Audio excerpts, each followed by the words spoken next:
Well, hello, everyone. Thank you for tuning in. I am Jaylee. This is JayLeesCorner. And this is a Saturday night, some Saturday foolishness of love after Lockup, a season finale. We know a whole new show starts next week. Life after Lockup starts next week, okay? But this is the finale of Love After Lockup with these fools. Now, most of these fools are gonna be on Life After, okay? Some will not be, but some will. So let's just get into what we came here to get into. One happy Saturday to y'all. Okay, I just finished the episode. Okay, just finished it. It's fresh on my brain or whatever. So I hope y'all are here to have a good conversation about the people who refuse to leave each other alone, no matter how much we see train wreck coming down the streets, okay, of the foolishness. Okay, now thank you to those who are here. Okay, thank you, because you could be anywhere in the world, but you are here with me today. Oh, before y'all know a couple things. And first, please be sure, okay, to subscribe to my channel to become a whole JayBird, dun. Okay, it's the thing to do. Do not forget to also follow me on social media at JayLeesCorner on IG and Twitter. Okay, do not forget to like the video, comment in the comment section, because this is a conversation between all the people, meaning me and y'all and us, me and we, or whatever. Okay, y'all gotta also share the video. Hit the share button. I am here, okay, where I'm at. Boom. Hi to all the people on this amazing Saturday, okay? Yes. Anyway, thank you to those who are already here, because you can be anywhere in the world with me, but you decided to come on around on this good Saturday and have a chit chat about this food list.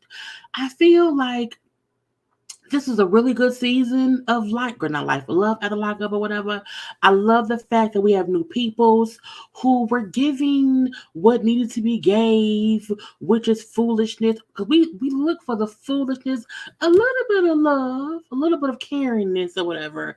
Even in the midst of stupidity, okay? We got some stupidity this season, some love, a lot of foolishness, some lies, some catfishing of people or whatever.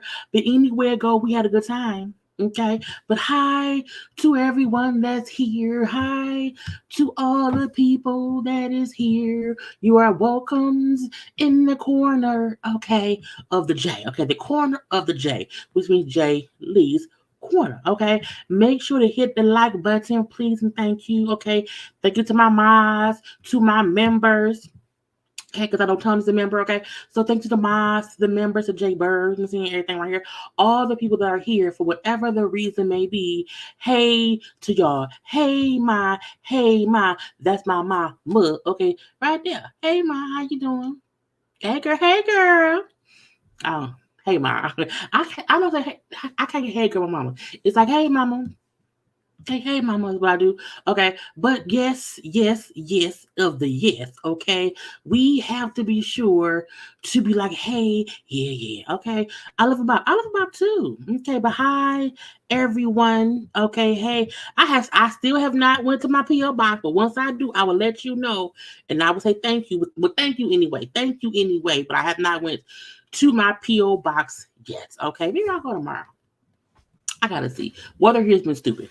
Okay, but yeah, y'all know to become a whole Jaybird, Jaybird, dun dun dun dun dun. Okay, and all that goodness and stuff. Okay, yeah, I'm in a great mood today. Y'all I'm in a great, fantastic mood. Okay, but hi, y'all.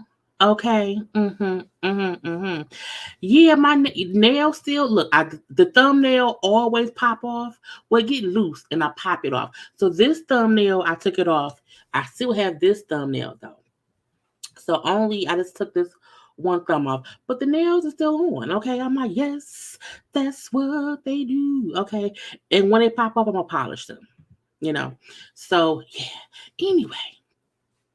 Okay, anyway, hey y'all, how is everyone doing? I hope everybody is having a great Saturday. Okay, look, tomorrow I'm gonna do. I have to still watch Growing Up Hip Hop. I'm gonna have that review up for y'all tomorrow as a premiere. Because I feel like when I do it as a live, not that many folks watch the live of it all. So my main lives is the life or love at the Lockup or whatever. I'm thinking about doing the basketball wives because it's not that many shows out, and I can make any horrible show entertaining when watching me review it. And I'm like, I can read The Girls for Filth. I can do it. I've already fully given up on love and hip hop because I can't even stand to watch love and hip hop. Okay, but I feel like I could, pull some juice from the turnip that is basketball wise. So I have the first episode that came on. It's on my DVR. So when I get off here, I'm a one unpack some clothes that's in my closet and back it up for donation. After I do that, I'm going to get into Growing Up Hip Hop and Basketball Wives and then give y'all something with it, okay? You make me want to get press on.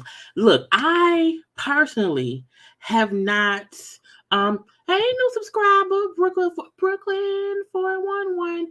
Welcome to the club. Okay, look, welcome to being a little Jaybird. Okay, we love you here. We are a family here. Okay, we are friendly here.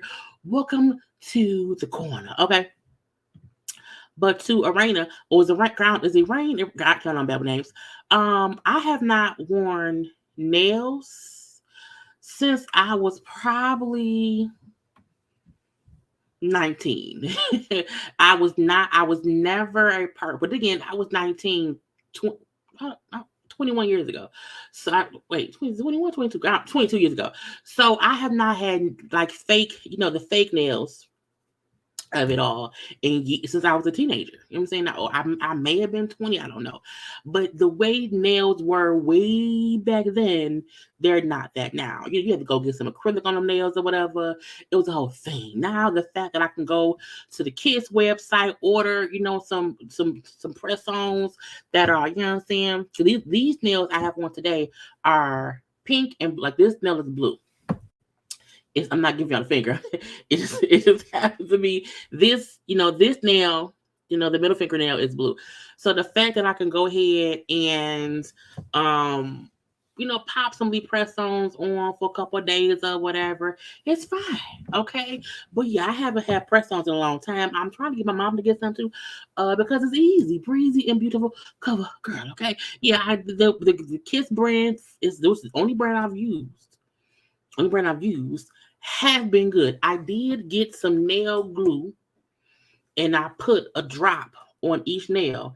I did not put much at all because I don't want them to stay on forever. I don't want all that. I don't want a lot of glue on my nail either. But I put a little drop of glue, of nail glue that I ordered from Amazon on each nail to put a little extra hole, but nothing too much. Okay. And even the little part where I put on, the nails are still sticking. Okay. So yeah, I agree. Kiss press ons have been really, really good. Okay.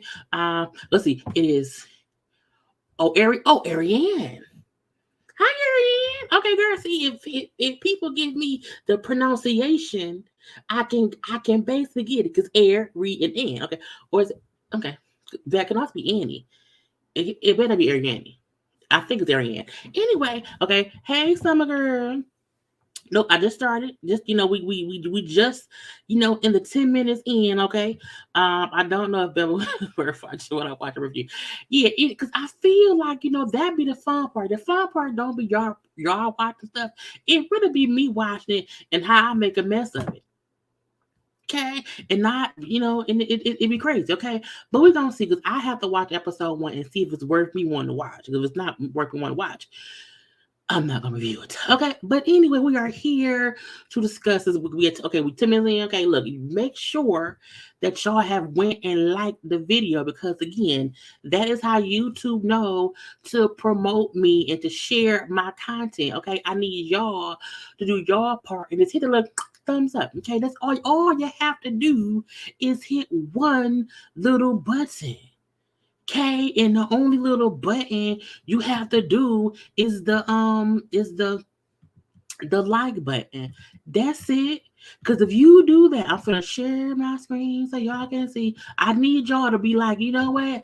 You have to share, like stuff. I want to, because I'm at 35,300 subs. I want to keep growing. Okay. So part of that means y'all being around here and liking the video. Now, if y'all only see my channel on y'all phones, y'all may not know how great my channel looks on the computer. Okay. The banner up there that I made myself. Okay, everything is handcrafted by me. Okay, you know what I'm saying? The banner up top that's around there. Okay, we see the members. So thank you to my members around here. Okay, thank y'all for supporting my channel as members. Amen. Okay, you have to know I be having videos. Okay, my premiere stuff, whatever. You have to be watching what I put out here. Okay, I'm just saying, and see how Growing Up Hip Hop only has 1,900 views because y'all don't watch it that much. Okay, so that's why I don't do those live no more. You have to be a little bit live with me.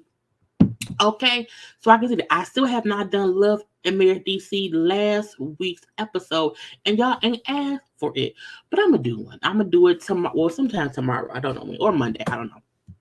Okay, and the lives I be having. I was live yesterday. Have y'all watched last night's Foolishness chats? Okay, about Chris Brown, Keely Williams, Rihanna, Kim Zolciak, Arbor of the Kelly, all kind of stuff. Okay, we have foolishness around here. Okay, so I just want y'all to know, there's other content around my channel, okay, that I appreciate y'all watching, okay? I like when y'all come through and say, hey, let's support Jaylee and watch her stuff and like the videos. Because if y'all like it, YouTube shares it, okay? Now, let's get into it. Anyway, I just wanted to show you, I like to show off my channel. Anyway, this is a season 4 finale, okay, of all these people. You know what I'm saying? Hey, Jaylee, I mentioned when you say hush. I try to save my hush puppies, okay, for really good times. Like, when people be dumb. I may have a hush puppy in me today. I don't know. Okay, so first up, let's go with Skylar and Nathan, okay, who we still feel like they both need rehab.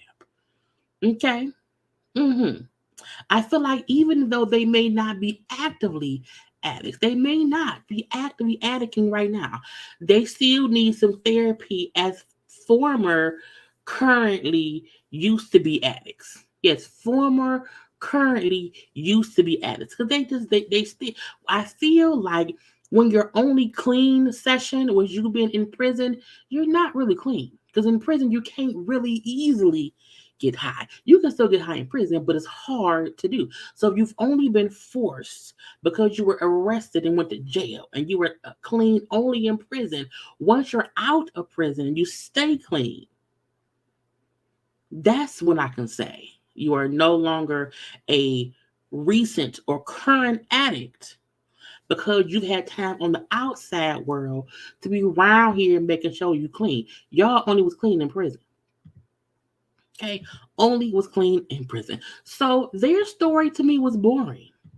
I'm also happy they will not be on the next season of Life After Lockup. Now, I don't know, they could possibly be on a new season of Love After Lockup later on down the line. I don't know. But I'm like, we don't need y'all on Life After Lockup because y'all bored me. Y'all in grandma house, okay, in the 1901 mansion around there that's I'm pretty sure haunted with old dolls and stuff. Okay, in the upper room. I don't want to be there. Anyway, their whole thing was they like, oh, it's Halloween time. Okay, I'm Frankenstein. You're Frankenstein's is it Frankenstein's wife, mistress, Frankenstein's girlfriend. I don't know. You married Frankenstein, the Frankenstein lady. Is it the wife? What's her name? Anyway, go. She the lady who was Frankenstein, okay?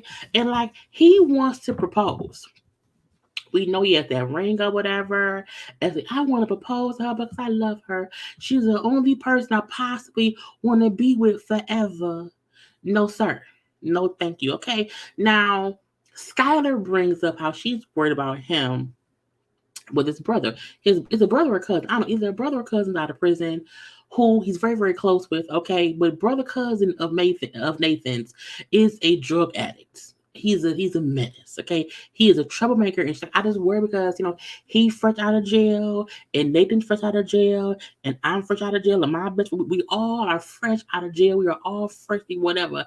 And I don't want his brother cousin being around here upset. Okay, and that gets Nathan upset, and then it triggers him to either use or go to deal. I don't want him triggering anything. Nathan gonna be triggered no matter who around here. Period. Point blank. Okay, so they went to a haunted house. Okay, and spent the time there. You had Nathan asking his good friend, his brother cousin, "Should I propose? I want to propose." But he said, "Bruh, y'all don't know each other. Y'all are fresh out of prison." I'm like, why is everybody except Skylar Mama is a former prison drug addict? I'm like, how does so many prisoners and I guess they all in the same place. I'm just saying, I've never seen so many people say, "Hey, I'm fresh out." Y'all all fresh out? Ain't the law against y'all been around each other? I'm just saying, I don't know. But that the house or whatever. Okay. And then the brother cousin said, Nathan, I don't think y'all should get married. It's too soon. Okay, it's too soon. Don't do it. You're not. You're a new couple. Do you really know each other? He also asked her friend, "Do you think she's ready for a committed, serious relationship?" She said, "Hell nah." Okay, she been through a whole bunch before prison, during prison, after prison. Because again, the first boyfriend died from drugs. She was in jail. The second boyfriend died from drugs or whatever. A whole lot is going on that she need to fix. That she ain't fixed. Her main focus should not be her and you together being engaged and married. No, give her time to grieve. People didn't die. Leave alone. So he made the decision to not propose, and that was really it. Okay, now they still together. They're planning to get a house of their own. They're gonna get out of grandma's house, that old ass haunted mansion with that 1901 furniture that I'm sure they stole from England. Okay, but they're gonna work stuff out. Now they will not be on Life After Lockup, but again, they can come around here later on. I don't know when. I mean, we don't need it. We don't want it. Okay, this is a young Clinton Tracy. This is Clinton Tracy in their yesteryears, okay, the younger years, before the drugs got really, really, really, really deep down in their spirit, okay? And I don't want what happened to Clinton Tracy to happen to these two. So I want them to break up, get therapy, get some real rehab, and then if they still are clean and sober a year from now, then deep dive into being together. But that's just my opinion. I don't really know them. It's just weird. Okay. Let's see. These not these two crackheads. They're still on drugs. I'm tired of them. I feel like they tired of themselves. I do. Okay, right. Why they keep taking that girl to a cemetery? It's like, right, don't be look, when you take people to the wrong place too often, they may end up there. And I'm like, I mean, eventually everybody end up there, but no one should keep taking somebody who would lost two access to drugs to the cemetery. They are so toxic, they give me love. Love, oh, come on now, Rihanna and Eminem. Oh, Bride of Frankenstein. I was like, what's her name? Yes, Bride of Frankenstein. Okay. Skylar should go to rehab and adopt and take her. She had kids? I didn't know she had kids. Lord Jesus. Okay. Nathan wakes up triggered. He always seeks her assurance by asking her if she loves him, but she never does the same. There's nothing there between them. They're just saying it. I think he loved her, but in a trauma bond. We both was in prison and lost a friend way. I don't think he really loves her like love is supposed to be love. And that's why I think she don't really say it back. I think they both know they on some BS. Okay, both know they on some BS. But I just want them to just stop. Okay, get out of our face. Get out of my face for we don't need them back. Okay, now on to the next group of craziness. Okay, that is Aris and Cameron, and this is sad because they're both older. Okay, but clearly they're both still delusional. So that's her husband. Okay, that's his wife. Now we know the last episode he had a welcome home party thrown for him by his family. She didn't want to come. He got pissy drunk, some kind of way. Somebody got him back to the hotel. He made it back to the hotel, and as he said later on, he didn't have sex with nobody, he didn't fight nobody, he didn't get arrested or whatever. But she's still upset because you came back here drunk. Now he on the couch sleep. Okay, he was on the floor last night. He didn't got up off the floor and covered up on the couch. I'm like, why is he hugging his shoe? Why your shoe on your chest? Your feet not up there. I was confused, okay? And she just upset because he's hungover. He wanted to sleep. Chuck, it's 1 p.m. Okay, it's 1 o'clock. This fool said, "Well, it's 1 a.m. in China." I'm like, it may not be 1 a.m. in China, but he is this. Look, I hate the fact that I have to, in little itty bitty ways, agree or understand Cameron when he like, I'm just tired, I'm sleepy. Look, when I'm sleepy, don't wake me up. Let me sleep. Once I get up, if you want to argue, fine. I'll argue with you then. But don't wake me up. If you know I am hungover, I am tired, leave me the fuck alone. Because once I wake up, I'm ready for the shits. So I can understand him like, leave me. But again, sir, you have to attend to your wife who's leaving today. So stop being on BS. Okay. Now, her issue is it's my last day here. I'm leaving today, and he's up here sleep and not spend no time with me. He don't care. It's my last day here. I am upset. Okay, he was being disrespectful. He was being insensitive. Okay, towards me, his newly minted bride, his new wife, someone he don't know that well. Okay, someone he met and we talked over the phone a little bit. He went to prison a little bit and we dated on in prison. Okay, he is being so mean and rude and insensitive to me, his new minted bride, the wife of 2 days. Okay, how dare you be that way towards me 2 days after our wedding? Okay, 1 week after you got out of prison. How dare you? You tossed a ring at me? That's like throwing our whole relationship away. You threw it all away. You threw away our whole relationship, and I am upset with you. You round here in the bed sleep, and I can't stand. She's mad. She's upset. Okay, as I said to her, he tossed their whole relationship away when he tossed the ring at her. I was like, young love, young, stupid love, you know, when you really don't want to leave him, but you act upset and angry to get a rise out of someone. And I said before, I said, first of all, when he came in drunk, we would not have had any conversation. Look, I've learned. You cannot argue with drunk people because they don't hear you. They don't be listening. So all the anger you have, write it down. Text yourself. Send yourself a whole angry text or text them and let them read that shit in the morning. I don't argue with drunk people while they're drunk because I'm going to get so pissed off. I'm going to probably punch you in the throat. I don't want to do that. But, okay, he gets up because I'm leaving. I'm gone. Cameron, I'm leaving. And she leaves the room with her stuff. And he wake up and be like, where my ring at?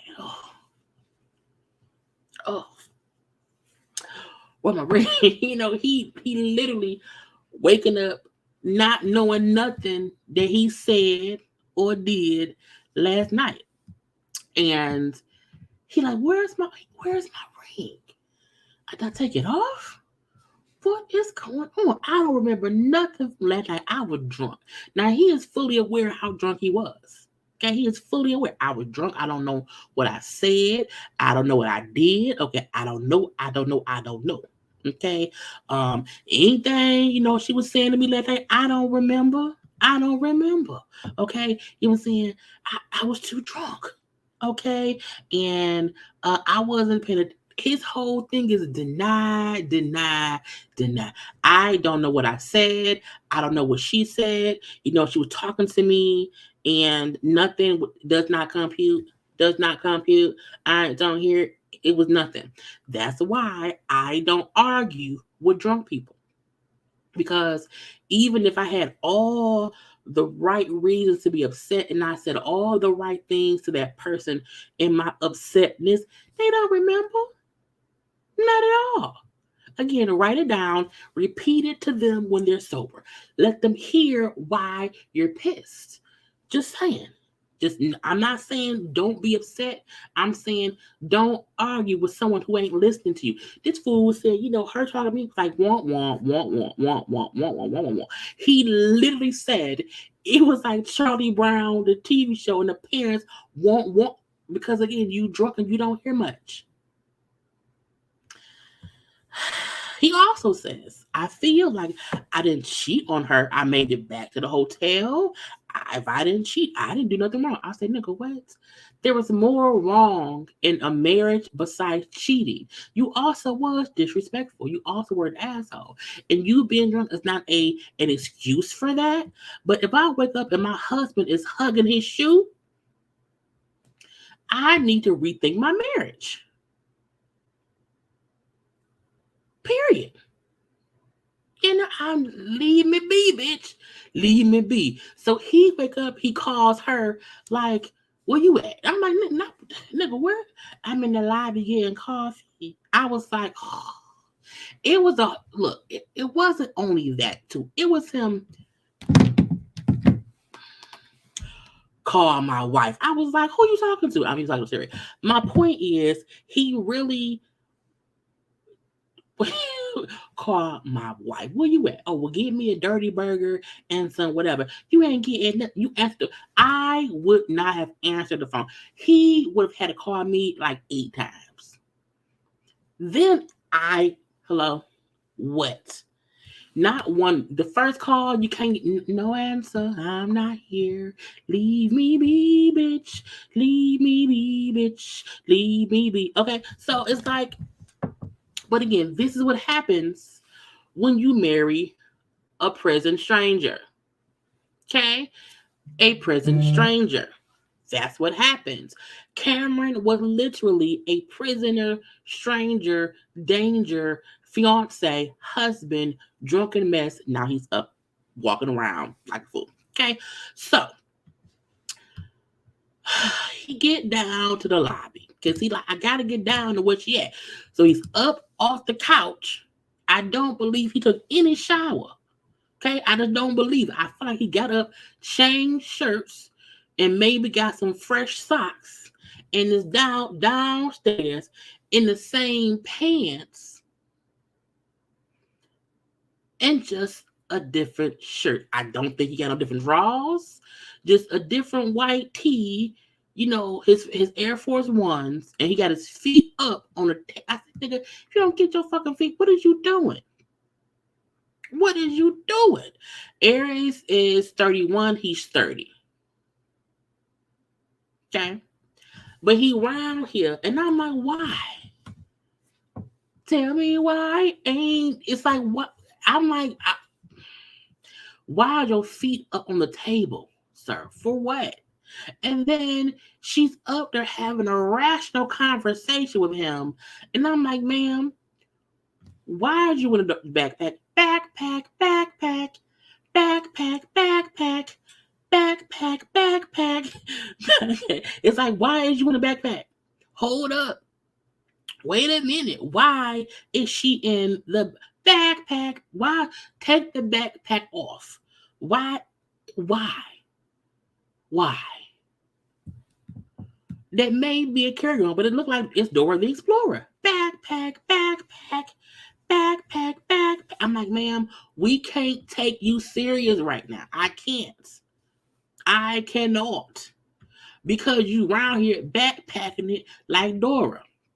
Up here in the lobby, backpacking it like Dora. I can't have a conversation with anybody wearing Dora the Explorer backpack. I need an adult backpack. Okay, backpack. I need an adult backpack. I'm just saying. So he come down there, feet up on the table, because he's childish. Okay, because he's childish. And he like, you got my ring? You got my ring? I don't know my ring. You got my... Oh, you don't remember what happened? You threw it at me last night and said you was pissy drunk last night and you were just around here. I just got you out the detention center for you being drunk at the prison. Oh no, the halfway house. And you out here now doing the exact same thing, Cameron. The same thing, Cameron. He like, hold up.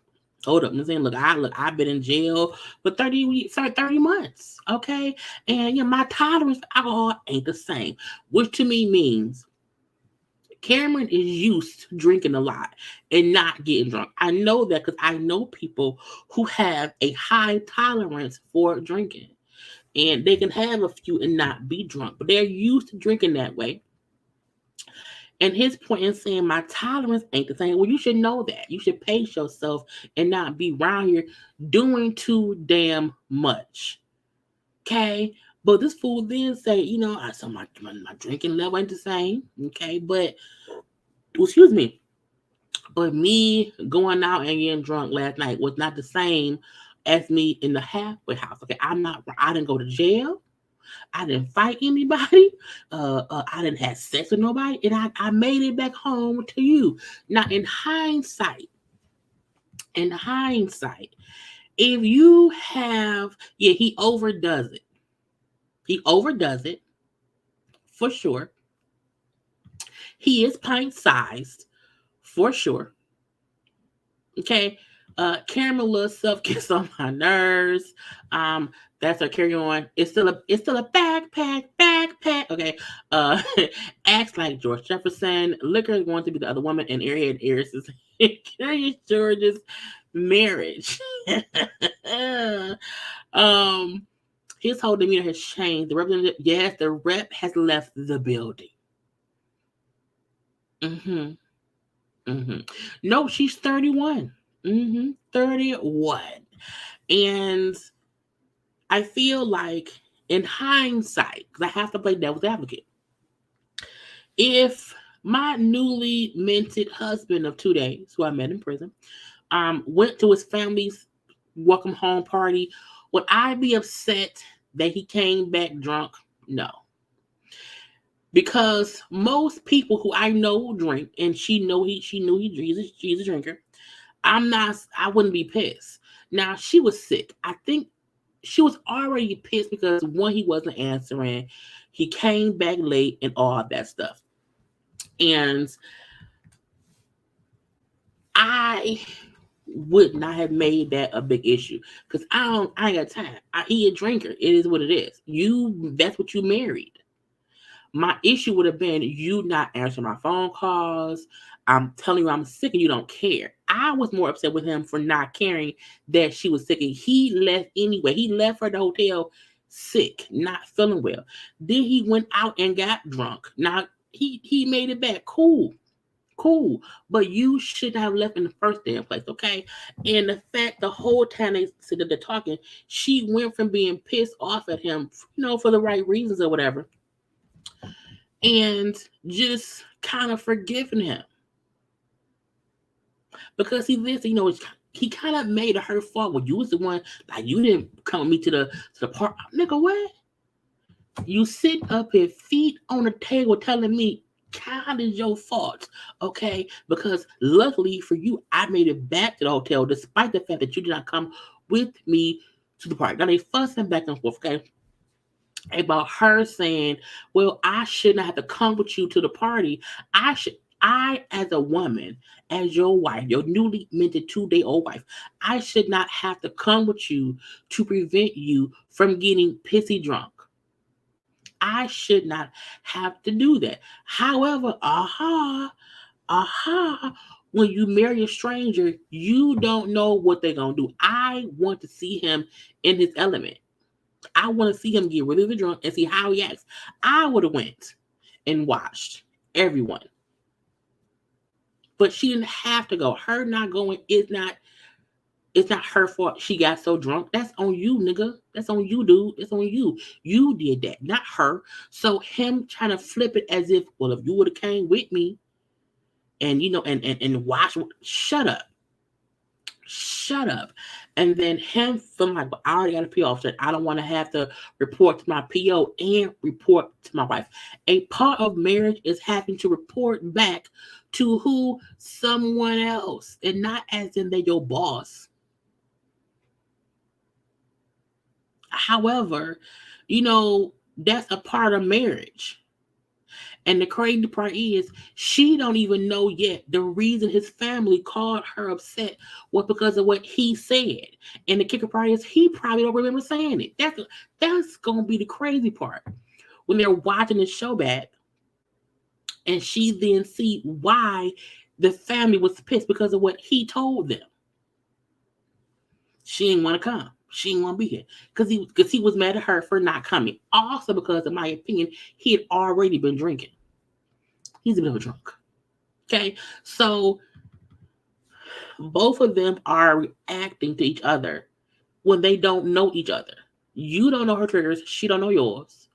She don't know that when you go out and drink, you go out and drink everything and get pissy drunk.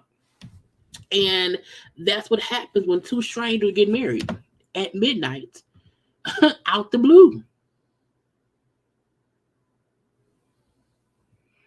You can't marry a stranger and then be upset about their actions because you don't know them. You can't be upset with him, in my opinion, because to him, this is what he usually do. That's what he does. You just didn't know that. So to him, he ain't doing shit wrong. And to him, he don't know you don't want him out here drinking. You expect him to be respectful to you when you're sick. He don't know that. He think he's probably dated people who did not care what he did. Both of them are operating from a point of blindness because y'all don't know each other. Again, dating someone in prison and liking somebody who you've seen on TV or who you've seen in the ads on the prison or whatever, wherever you meet someone at, if you don't get to know them, you have to figure out who they are as a person. And neither one of them figured it out. And that's both of their faults. Not just his, hers too, because you married him. He married you. And also, if I'm leaving the following day, why would I not go with him? I want to see what the fuck you're doing. And if I see the fact that you're going to leave me here sick, when you come back, I wouldn't be there. When I'm telling you I'm sick, babe, I don't feel good, babe, I don't feel good. And you, fuck it, I'm leaving. I'm going, what? And you didn't call me and check on me at all? It wasn't even about her calling him and him not answering. He didn't call to check on his sick wife all day. Yes, he came back drunk, but he came back drunk because he was tired. The fuck, okay? So they around there, chit chatting, and her backpack, or whatever. And then she's like, you tossing a ring at me, okay, made me feel like you was throwing away our whole 2 years of us together. You know what I'm saying? And that's how I felt about what you did. Now, granted, I don't know why he tossed that. I don't know why he did it. I don't. It don't make sense. But again, that man don't know how to be a husband, a boyfriend, a father, a sober person, a logical person. Like he don't does not compute. So I still don't know why he tossed the ring. It could have been. It could really have been him just drunk doing shit, whatever. Because again, who knows? But I got her saying I felt like this. He like, look, I didn't have any intention when I talked. It was no malice or whatever I'm saying. I don't know why I talked. I was back out drunk. So, that should not even be something serious going on. Okay, but can I have a ring back? Now, the fact that he trying to play down the fact he tossed it, we get you didn't intentionally do it thinking it's over. But you also said, well, divorce me.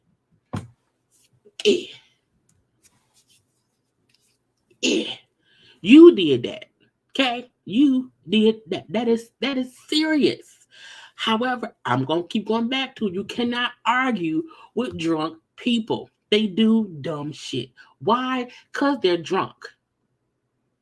When he came in drunk, I wish she would have just, I can't talk to you, and cussed him out in the morning so that way anything he said and did, you can hold him accountable. Period. All he doing this whole time, deny, deflect.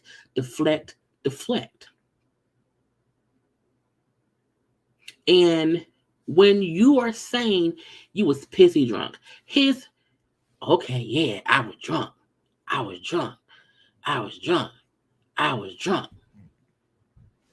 Because you keep telling him how drunk he was. So yeah, you're giving him a reason, an out. I was drunk. You know what I'm saying? No, I'm a fuss at your ass in the morning so that way you can't blame nothing you say or do on you being drunk. But again, some people do shit to get a reaction. Again, you asking your drunk ass husband to bring you back medicine, ma'am, that man too drunk. It's foolishness. And so now they have to sit there and talk because again, he can't lead a state. He can't lead a state for 60 days because she stays in Florida. I think they're in Ohio. So once the 60 days are up, he can then start the process to move to Florida. But she is not going back to Ohio. She's going back to Florida. He's going to be stuck in Ohio for 2 months because he can't lead a state for 2 months. And so what are we going to do for the next 2 months while you're here? Because she does give him back the ring. She puts it, here's your ring back, and she puts it on his finger. Okay, so he has to ring back. He like, well, for the next 60 days, I'm going to be here. I'm going to live with my friend. Okay, whatever. I'm going to focus on getting some money. You know what I'm saying? I'm going to focus on getting it to you. Okay, I'm going to make some music. Okay, but I don't want to feel like I have to report back to you because I already have a PO. I don't want that. Okay, now he does sort of kind of admit he was wrong for taking the ring off. I should have never taken my ring off. He gets a point and a half. Out of 1,000,000 points, he gets a point and a half for acknowledging that he should not have taken it off at all, let alone threw it at her, okay? But he also said, I have steps I have to take to not let this happen again. Sir, stop drinking. Because let's be clear, he's still drunk right now. He is still hungover. Okay, he is for sure still hungover from last night. Period.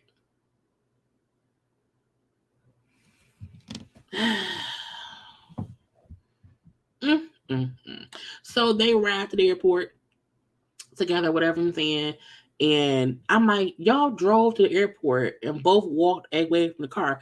So why? I'm like, why didn't y'all Uber? They had a rental, but since she flying back, he can't drive. I'm like, so how? He must have took an Uber back. But you know what I'm saying? She on the plane and she leave. So Aris and the daughter are waiting for Cameron to move to Florida while Cameron is avoiding excessive alcohol. So backpack is still in Florida waiting for him. Now they are also on the next season of Life After Lockup. I did see a photo of them that they took over the holidays. So they are still together,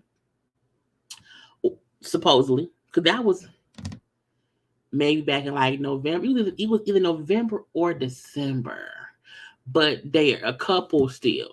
We gonna see what's gonna happen. You know, we have to see. But I was like, why they? Because I'm like, why they both got the car with luggage? She had her luggage. She had a little backpack, and then he went his way. And she went hers. At girl, I was like, whatever. But they are on the next season of them. Look, the point of Love After Lockup is supposed to be for couples to make it. So while we feel like, how dare you marry somebody in prison and whatever, at least they legally got married, stayed together, and we will see them continuing on whatever's going on. Because Chris and Gabby, who I don't have a picture of, I know the black man and that lady, they broke up before the season ended. And they little ending with Gabby and Chris have not spoken since. So again, some couples who apparently got people were saying that Gabby and Chris marriage wasn't legal. I don't know. But they done. So I mean, if we're gonna see them continue on, more foolishness will happen next time. Sir, don't you be around here no more in this couch hugging no shoe.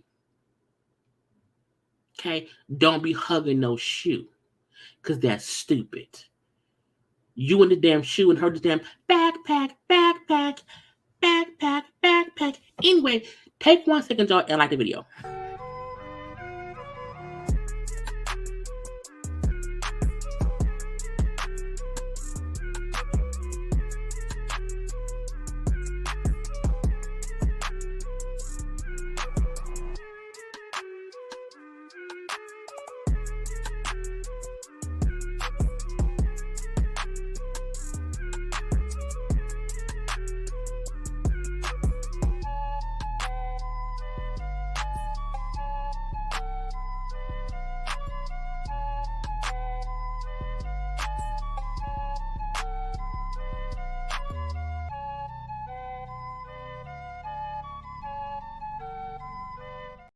Because y'all know liking is always the thing to do. Okay? Anyway, let's move on to crazy broke people. Crazy broken homeless. They're homeless. Well, no, they're not. Okay, it was mama. Anyway, Ashley and Travis. Okay, 38-year-old Ashley and 44-year-old Travis. And remember, Travis was in prison for armed bank robbery for 13 years. Okay, 13 years. So we know the last episode they were at that bar drinking. I don't know where their money came from, them drinking, but whatever. And they, was this. She's a mess. She was drunk, drinking, smoking cigarettes or whatever, just drinking and smoking. Okay, and they have now decided to go ahead and live and move in with his mama. Why? Because they're homeless. They're homeless and broke. Okay. And I feel like Travis being homeless and broke after 13 years in prison, it makes sense. However, his girlfriend, who was a jewelry purveyor and had all this, I'm going to take care of him. We're going to be great. We're going to work together. And then a couple weeks of him being out here, they is broken homeless. Okay, and I feel like this.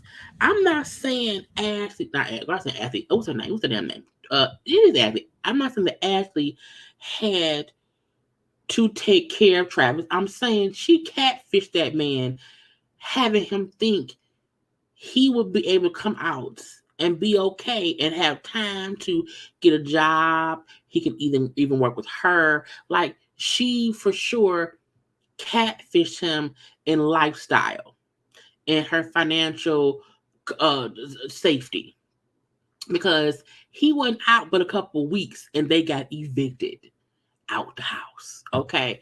And now they have moved to Virginia to live in his mother's basement. Okay. Now the mom, because they get there. Okay, they get there. And they was outside at first. And the mom, Travis, son, she look, I'ma say this. The mama missed the son.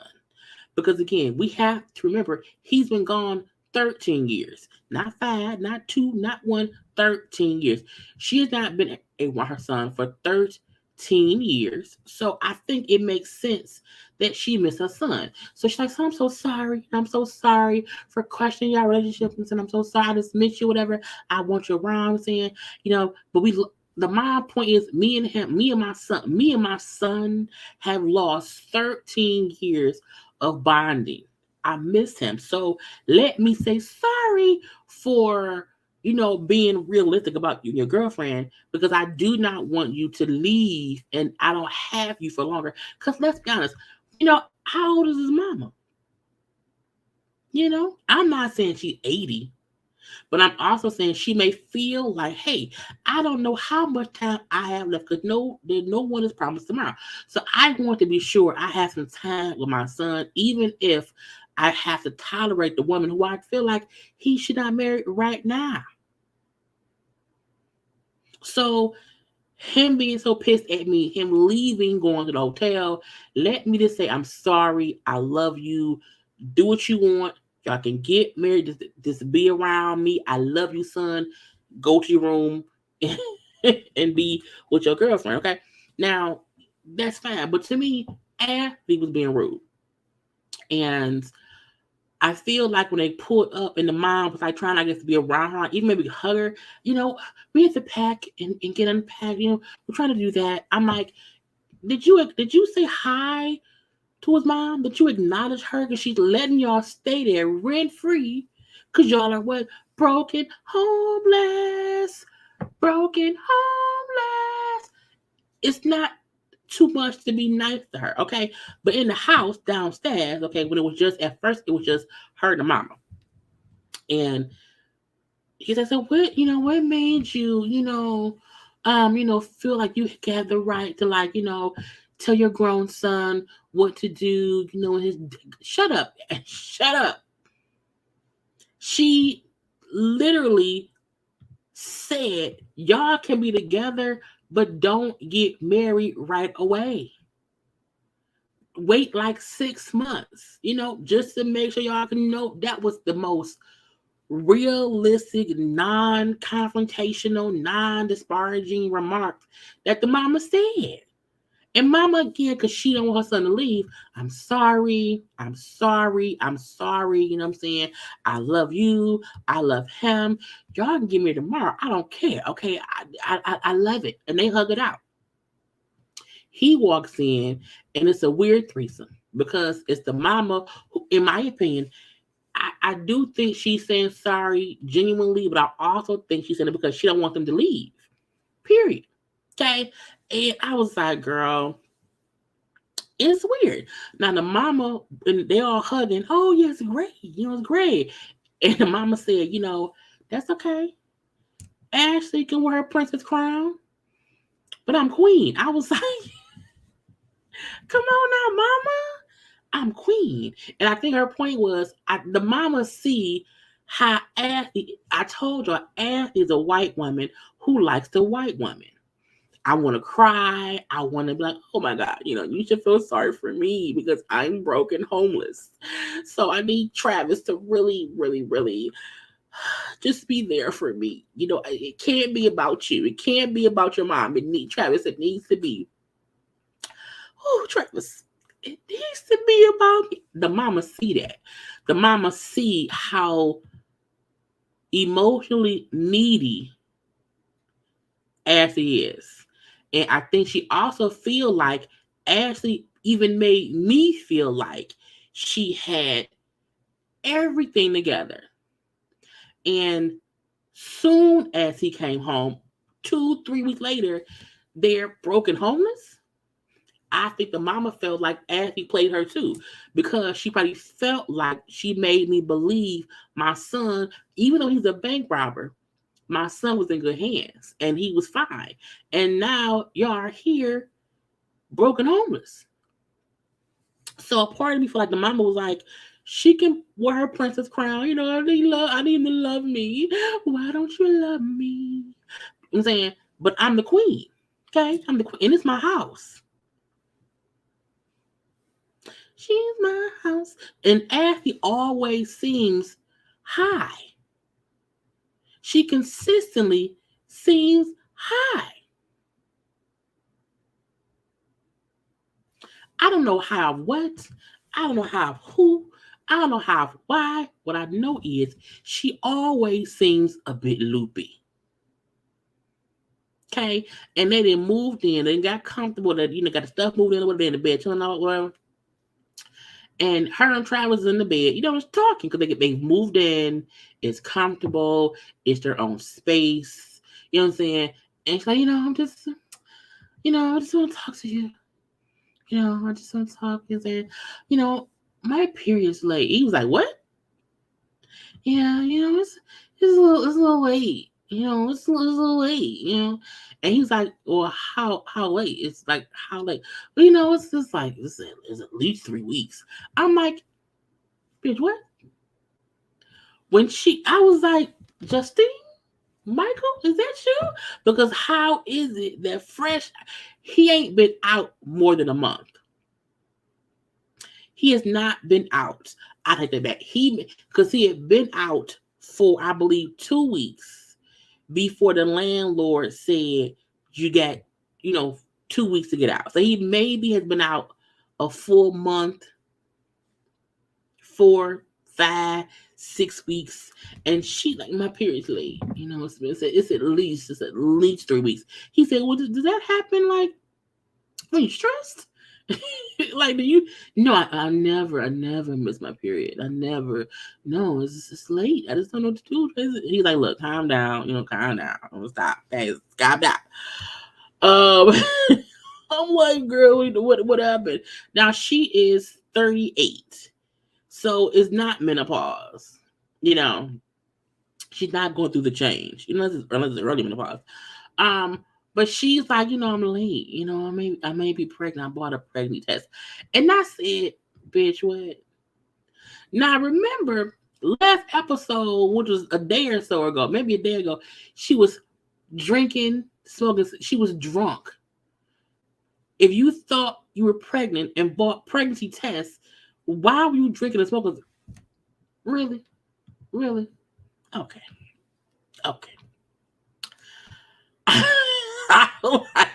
What the fuck? Okay. So this is the kicker. Travis is like, you can tell he's okay. We have to find out if you're pregnant. We have to know, okay? Because I want a kid to have everything, and we don't have our own place. We don't have no money. And if you're pregnant, we need to know ASAP. I'm like, Travis, she's not pregnant. She's too delusional and loopy to be pregnant. Okay? No. Mm-mm. Now, can she be clumsy enough to allow him to knock her up? Yes. Do I feel like they use condoms? No. He looked like he don't own no condoms. She look like she don't want none.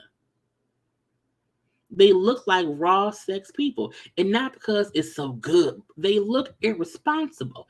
Hence, his 13-year prison sentence and her being homeless 3 weeks after her prison boyfriend gets out of prison.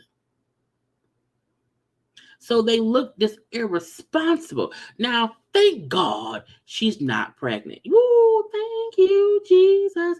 They don't need no kids. They don't. Y'all don't have a home yet. You don't have no money. Okay, now they sitting around here all lovey-dovey on the porch, swinging, talking. We love each other. We want to work at getting a house. We want to work at, maybe get a new dog. Okay, we are so in love. We're going to get married soon. We love each other. Okay, we're going to be together. Well, we find out they have broken up. Yes, Travis and Effie broke up because it said life under his mom's roof was just too much for them. Okay, and she moved out. Of course, she would have to. She moved out and is focusing on being single and rebuilding her jewelry business or whatever. And Travis said, I didn't think it would be this much work. I did not think it would be this much too soon worrying. Because again, 3 weeks after he got out of prison, they had to quickly move, sell everything, move in with his mom. She thought she was pregnant. Like, a lot happened in the time he was out that most prisoners don't deal with well. A lot of people say in prison it's very slow moving. You have time. You know what I'm saying? You have all they have in prison is time to slowly do whatever's supposed to happen. So getting out and quick, she broke. Y'all homeless, move out of state. She thinks she's pregnant. And it's a lot. It's a lot to have happened so fast. And I feel like I said before, did she pick a prisoner because she felt like, you can't judge me, you're a prisoner. You can't judge me at all. That ain't the thing to do. Don't do that. You can't. And then felt like he has to baby me because I lost everything while messing with him.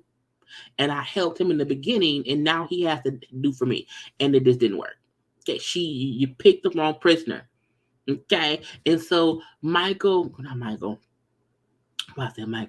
Ashley and Travis are not together. Now he, hopefully he don't rob no more banks.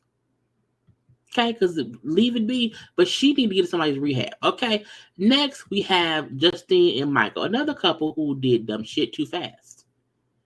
Whether that is they got married too fast, got pregnant too fast, all of it too fast. All of it. So the last episode we saw, they were fussing and arguing and fussing because she told her mama she was pregnant. Now, while she's lying and making it seem like her mama asked her 18,788 questions about if she pregnant, no, ma'am, you said stuff that made her ask you because you brought up kids and future kids, which made her say, what do you mean future kids? Because who brings up children a month after dude is out of prison? Someone who's knocked up. And you knew what your mama would say once you mentioned kids. Okay. Lipstick is always Fenty Beauty. Somebody asked me this in my comment section. Fenty Beauty, Stun Lip Paint, uncensored. It's the only kind I wear. That's it. This is always the color I'm wearing. And also always the brand that I'm wearing. But Justine and Michael, to me, are delusional people who are aware of some kind of financial stash that Michael got some kind of way that none of us can account for, including him, that they are now able to live life without either of them working. I didn't say nothing. So she tells him how, you had all day to, be working in the studio or whatever. You had all day to do that. And then, all I wanted was for you to be there on time for me. Okay. Be there on time for me to meet my mom because you had all day. Okay. And you only met her that one time in prison or whatever. And you have to make a good impression. I'm like, ma'am, look. This is my thing.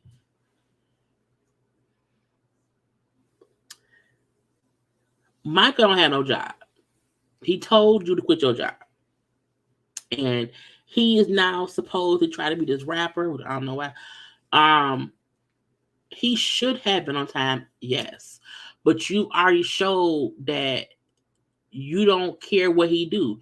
You're gonna follow his lead. Okay. So if the agreement was, hey, do not bring up the pregnancy until I'm there, we'll tell her together. You brought up kids and stuff first. You did. You brought up kids first, and you mentioned more kids, which made her ask, "What you mean more kids?" And that is how the conversation started. It's because of what you were talking about with you with him and kids. You sit out your own mouth. You know how your mama is. She would badger and question you until she figures out whatever's going on. You knew she would do that. You did.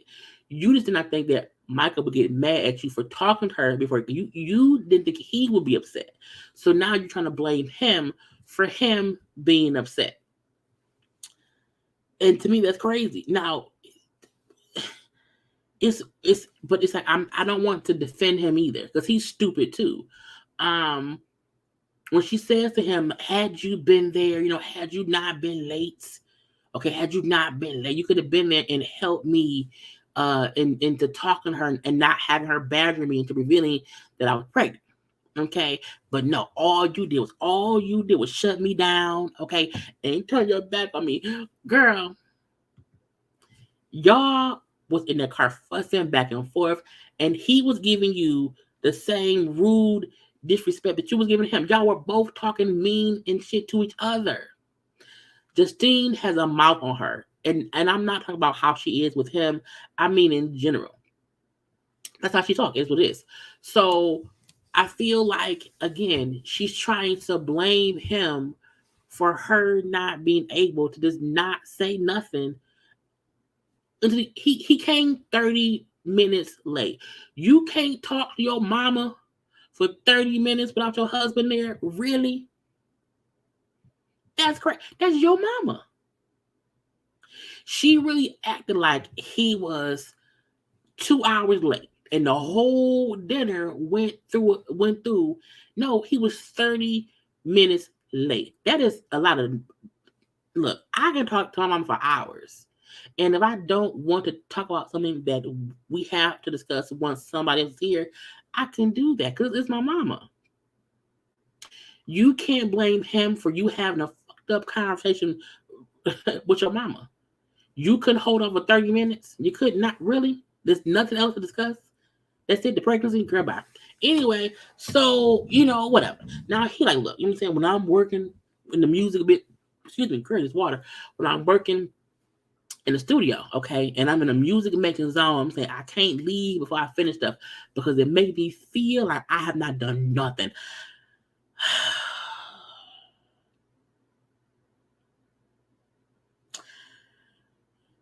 I'm like, it's weird to me that her excuse about this debacle is you weren't here on time to help me not talk to my mama.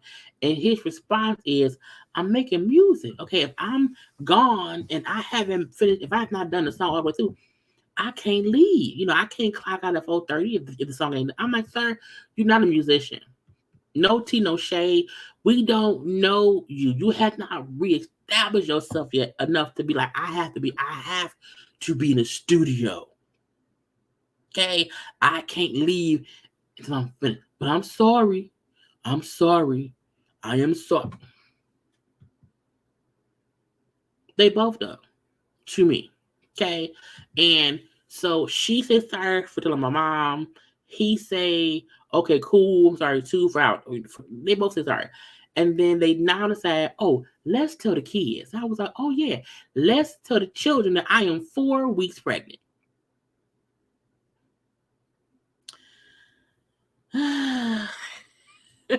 Like, I just, I don't understand the logic. I don't understand the logic. Again, I'm not defending Michael because he was late, okay? But ma'am, it's your fault you told your mama. It is his fault he wasn't on time, but even if he was, before it's your fault. Okay. So they then decide again, they want to tell her kids. They not gonna tell his kids or his family yet. Okay. So they go out after some karate.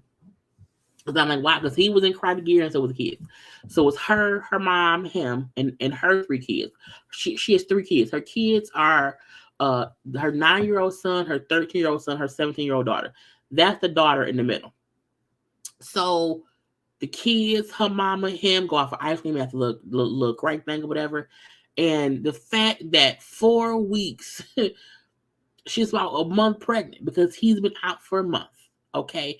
And the stranger man who's not her husband and is in their house, she told her children, hey, the stranger man who live here now, he got me knocked up. Okay. So they get the ice cream. They order an extra cup. Oh, who's this extra cup for? Oh, this who's it for? Who's it for? Who's it for? This extra cup's for the baby in mommy's belly. And they're like, what? Are you serious? What? Oh my God. So the 2 boys is like, if it's the baby, I have a name. Call it this or that, or whatever the name was. I don't know. The daughter is crying because, when they say, you hope it's a girl or a boy, Justine says, I hope it's a girl. Okay? Because I can then have a do-over because I wasn't such a good mom with you, the 17-year-old girl, because I was so young, so I made some mistakes, whatever. So this could be like a do-over and I can do things with this baby I could not do with you. So daughter is now crying because one, she's 17, about to go to college, probably college or whatever. And I just feel like I'm gonna miss out on things, that this new baby will have. And when she pulled the daughter to the side to talk, because the daughter was crying, the daughter was upset, emotionally upset. Okay, and then you're not gonna be replaced. You're not being replaced. I love you the most. I love you, not the most. But she no one is like taking my love from you. We have a special bond. You're my firstborn. I love you. She, even the way I love you is different than how I love your brothers. Not more, it's just different. It's not less love, it's just different. So, it's not gonna change. But the dog, it's just so much change, and she's crying. I mean, crying. It's so much change. And I'm like, the fact that these two adults do not understand. Justine, you have 3 kids whose fathers are not in their lives. Okay, clearly you have moved them around a lot. Y'all have been in that house, in that place for 3 years. You now move in this man who you've been dating in prison. So that's one difference, okay? You have a new man in their life who you have moved into the house. That's one big change. You then tell them, hey, I'm pregnant. That's a whole other change. And then you're saying how you hope it's a girl to be able to be a mom to a daughter better than you were to and she's sitting right there. I was like, even if what you could have said was, I was such a young mom with all of y'all. This might be different because I have a husband here who we can probably, hopefully, just have a different dynamic. But to say that you want to have a redo at having a daughter in front of your daughter is stupid. And then the boys kind of didn't care because they're too young. They're 9 and 13. They boys, whatever.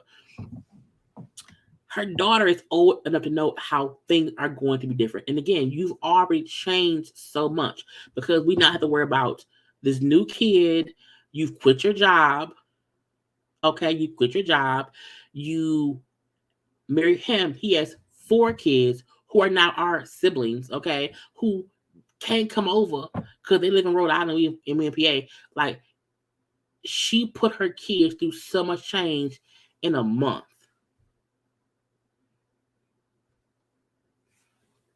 In a month. Because again, you are about a month pregnant. He's been home a month. So in 30 days, maybe 40 days, in maybe 40 days, your kids who have never seen you in a stable relationship, you have now moved a man in. They've seen your drama with that man's mama and sisters. Okay. You and their grandmama, your mama, be beefing. And now you tell them you're pregnant by him. And by all means, the older daughter know each time my mama came up pregnant, I had to go through her bullshit. The same stuff her mama said, that each time Justine got with somebody, I had to help her pick up the pieces. The oldest daughter has seen that firsthand. So to her, it's probably about, it's the same pattern. Mama meet somebody, get with somebody, get pregnant or whatever, and then things happen. So she's like, it's a lot of change in a short period of time. I'm like, why couldn't y'all wait and get pregnant in 6 months? He's still on papers. He on tether. He has a fucking curfew. He can't be out past 9. If you go in labor and he's still on tether, he can go to the hospital without permission. God forbid if something happens at 9:02 p.m., he can't leave the house. He may get arrested. If you out of town for whatever reason, okay, he's the father figure, and the kids, he can't take the kids to the hospital at 9:05 p.m. He has a curfew. So like, Justine has made all this change in her kids' lives, and she's surprised her daughter is boo crying. Your oldest, who's she's 17, is crying because she know what you've been through, because she's lived it with you. The 2 times before when the other 2 fathers did whatever and left you, she has been through that. And any man she's been with who she did not get pregnant by, but who was around and then left, she has lived that with you.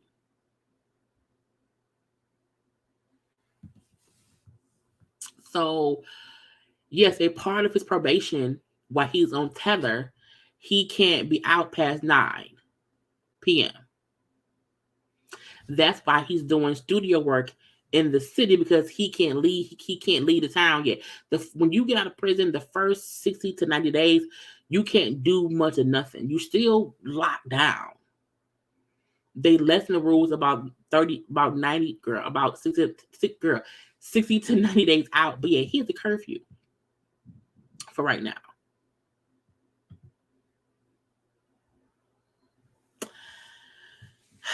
So the daughter calmed down or whatever. Fine. Okay. Her mama asked him, well, how are your kids? And he has 4 kids. So her mom asked him, well, how are your kids going to, take this news or whatever? He said, I don't know, because, they have already hinted and told me out their own mouth they did not want me having more kids, because, again, I just got out of prison. They have not had much time with me at all. Michael already has his 2 youngest kids by 2 different women who are same age. He had 2 kids. He had 2 women pregnant at the same time. And I believe those kids were like born either right before he went to prison or right after he was in prison. So his kids are saying, like, we have not, because Michael was in jail for, was it 6 years? Yeah, he was in jail for 6 years. And so his 2 youngest kids has not spent much time with him at all. His 2 youngest kids, maybe 1 or 2. I'm sorry. His 2 youngest kids may have been 1 or 2 when he was locked up. Okay. So they said, hey, you've already been gone a long time. Don't come out having kids. And a month later, you get your wife pregnant. So to me, he also said, fuck his kids. Because they said to you, Daddy, We haven't had you that long. We haven't had you that long that even think you not get another have more kids. And you say, oh, yeah, sure. And then knocked her up. So none of y'all have not even gave time for your families to really just even get along and get used to each other. That's what's crazy. So again, it's crazy. So later on, they decide to call his mama to tell her that Justine is a month pregnant. I don't get why they're telling everyone so, because people usually don't say shit until like the second, third month. I'm like, she is 31 days pregnant.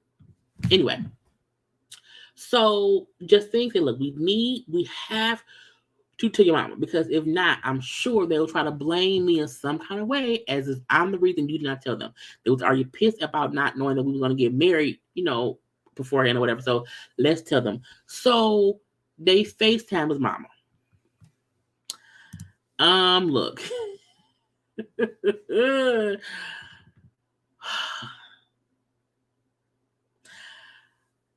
I'm not totally look. His mama ain't shit. We gonna say we know that his mama is very overbearing.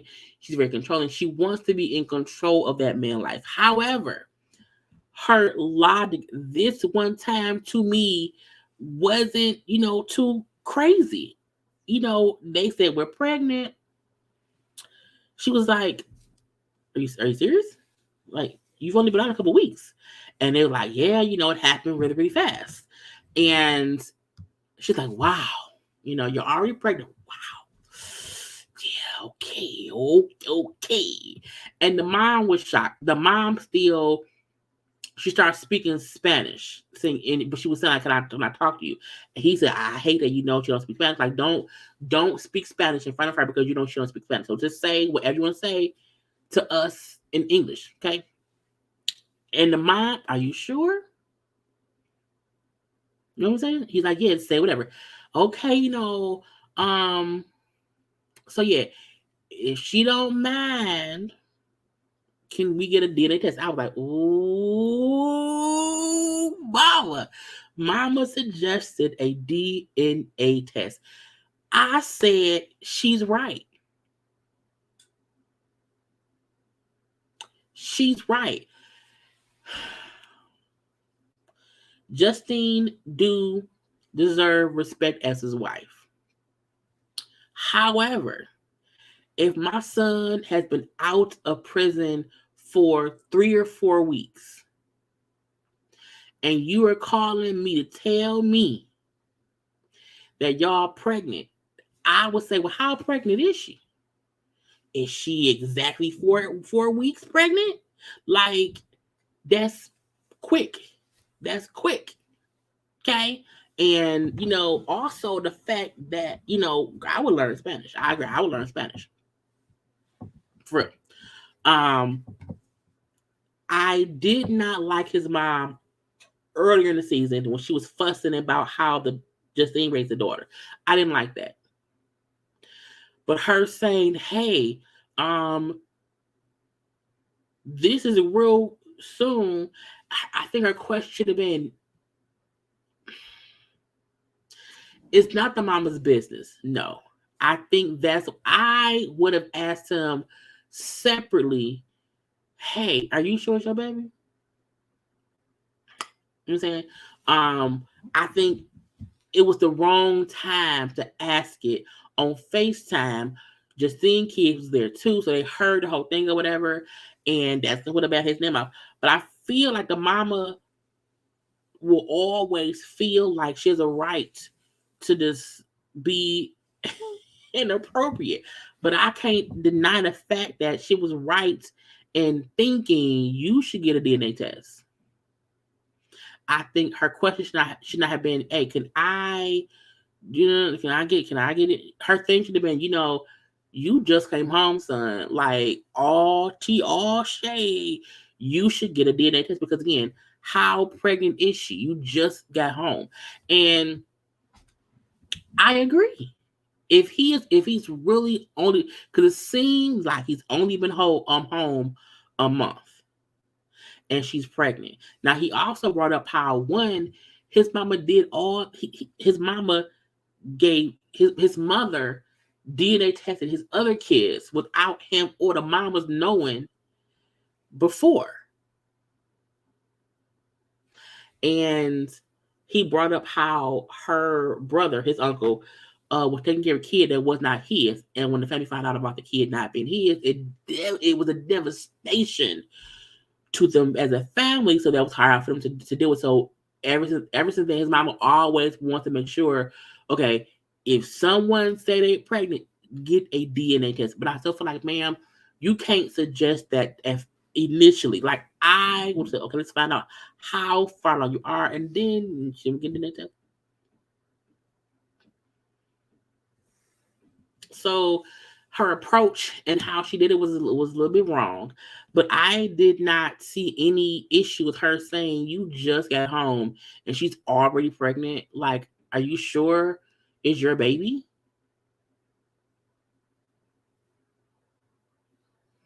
I didn't think that was something crazy to ask. I just think asking it in that way on that call wasn't the best. Okay. And even the fact that because Justine said, I don't care, because at the end of the day, you know what I'm saying, I ain't worried, I know it's his, so I'll have a laugh. And he like, well, he like, either way go, she gonna do it regardless. So it wouldn't, because that's what she does, okay? And I just feel like I wasn't mad. I wasn't. Because children are going to have to grow up in a way that aren't ready for. Oh, this is true. I feel like at least with Justine and Michael, they aren't being good role models in how they are operating and moving so fast and stuff. And so I do feel like as the kids grow up, they may not just make the best decisions in life because the parents didn't. And I feel like Justine and Michael again did not know each other before prison. The mama is just an asshole in general, but I don't think she's an asshole for saying, you just got out. Are you sure that's your baby? Because what if she like, oh, you got pregnant the day he got out, not the week before? So I didn't have an issue with that. Okay, it was weird to me that Michael didn't think, damn, already I'm not blah. I've been raw dog. It's just weird. I would not have said that to my son in front of the wife. That would have been a conversation I had with my son separately. So, I mean, she did ask him, hey, can we talk one-on-one? Because if you think about it, Justine did have time with her mama one-on-one, and her mama was pissed. So I think the mama should have asked, she should have said that later on. That could have came later on. Period. But that's what happens when you are newly married strangers and pregnant a month in. I just feel like the mama should not have said it on the phone. I would have waited till later. Okay, so we do find out that they're planning to move after the baby's born. So at that point in time, the baby was gonna be born in 7 months. I think now she's further along her pregnancy. And they say Michael work on a song that we'll never hear. They really want to push this thing that Michael. How old is Michael? Is he too old to make music? Let me see. Michael is 35. He's not too old to make music, but I do feel like y'all really want to push this, musician role with him. I don't believe it. I don't believe it. I don't want to hear it. I don't care. But they will be on the next season of Life after Lockup. So we will see if they have it. We'll see whatever's going to go on with them. Honey, the last bits of foolishness we have for the day. Okay, but first, what y'all think y'all have to do? Yep, like the video.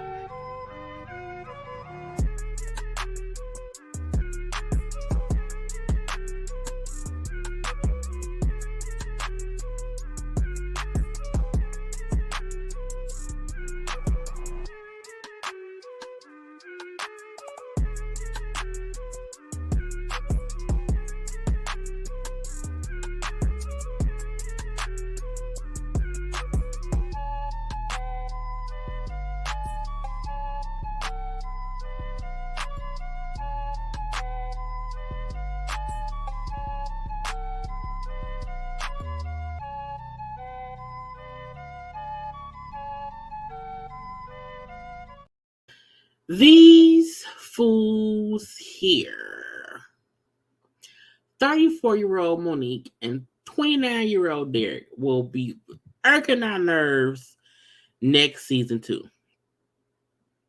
Okay.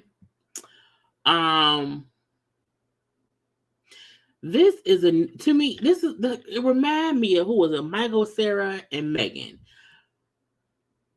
But not as, because Michael was messy.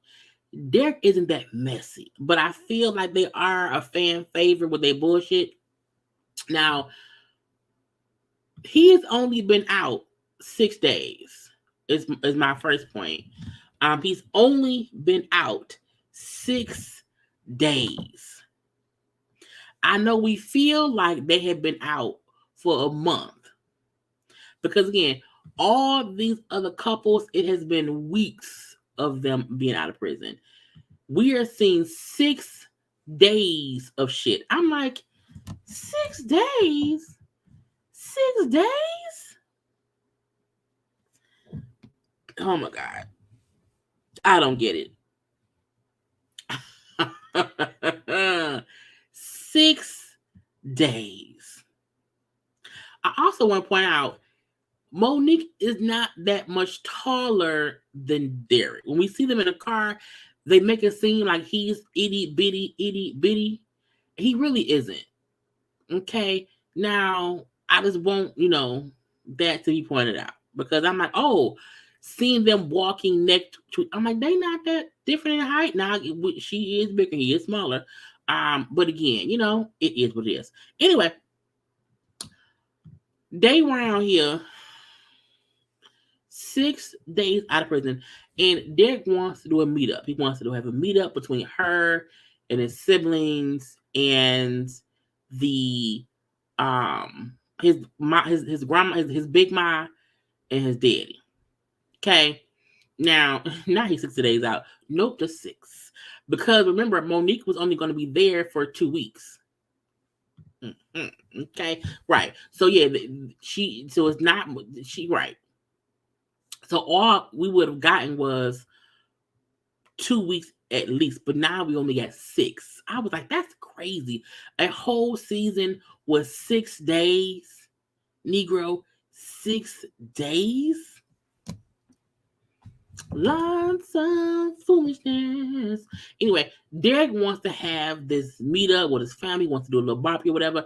We see him and Monique going to the market, getting the food, the coals, the hot dogs, the burgers, the buns, all the stuff, some Bush's baked beans. Okay, he wants to have a kumbaya, my lord, kumbaya, between him, her, and the siblings. Okay, so he called a brother, like, hey bro, I'm gonna have a little BBQ at the park, can you meet us there? The brother said, man, I'm when he said he is allergic to grass, I was like, I know that's a real thing, but at the same time I felt like he was lying. I'm like, so I don't believe it.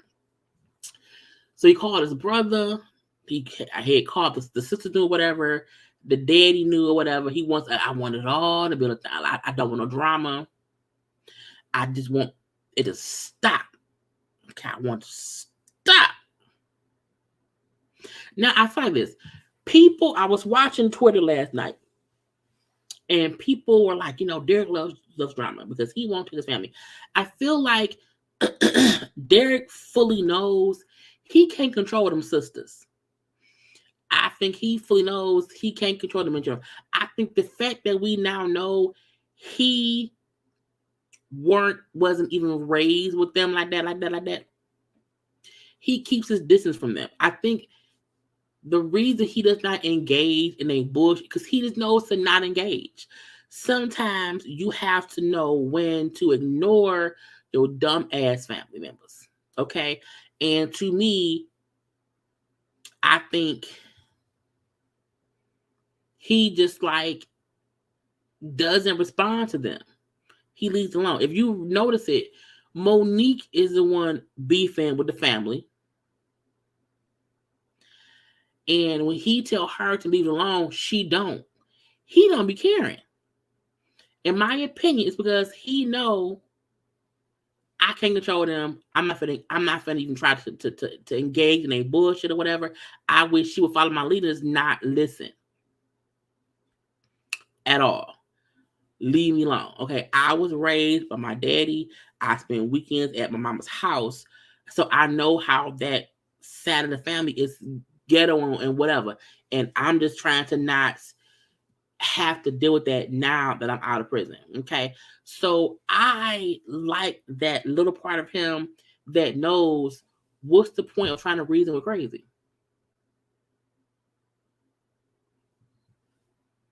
What's the point of reasoning with crazy?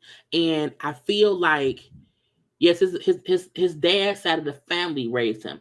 That all came out last week on last week's episode. So he ain't trying to engage in that bullshit, okay?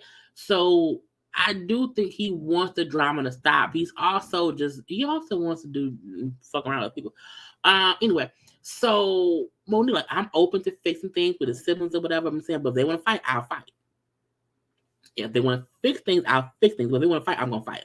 So I was like, girl, stop it. So at the park, okay, Derek, G-Ma, Monique, his auntie was there too.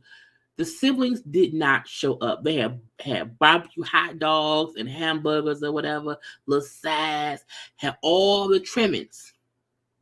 Okay, so they really did plan a whole little BBQ for the family, and his siblings did not show up. And to me, I feel like it's two sides to Derek. And I said, look, Monique is gonna have to expect he gonna cheat a little bit in the beginning because he's been in prison so long. He gonna do stuff in the beginning that is not right to a relationship. But she has to learn to accept that shit and not be fussing too much, or leave him because it's gonna happen. Not that's right. I'm saying anyone who went to prison for 10 years, at 19 or whatever, they're gonna come out, wanna fuck, whatever. However, I feel like he does have love for Monique. I think he do like her. I just also feel like his family, the siblings, is ghetto and ratchet, and they want to be on TV, and they're turning up even more because the cameras are rolling. And for that reason, he like, I ain't got time for this bullshit.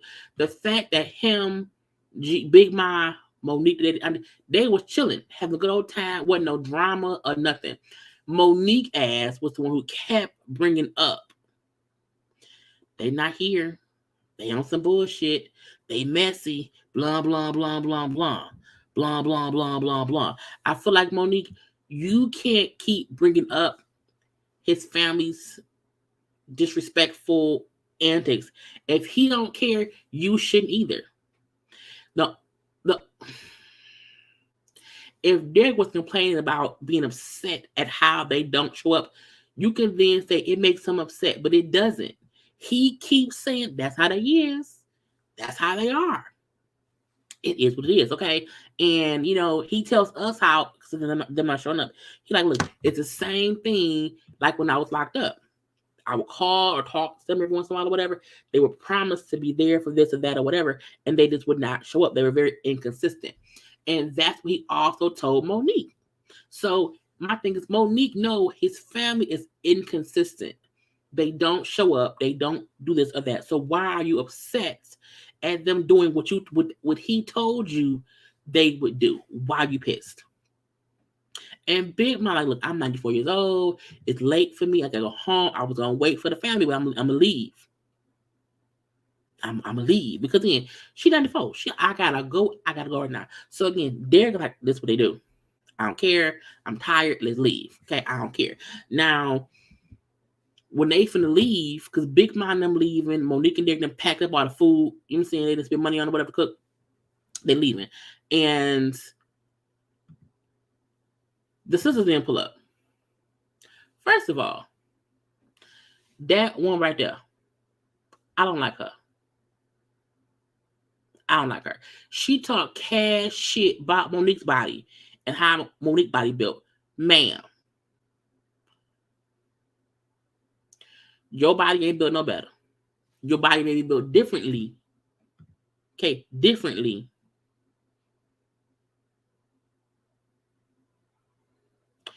But you need to stop trying to body shame Monique, ma'am.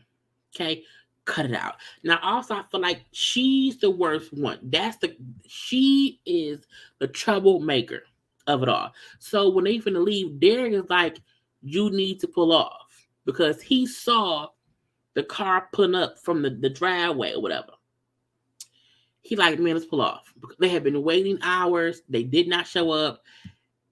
Derek was over it.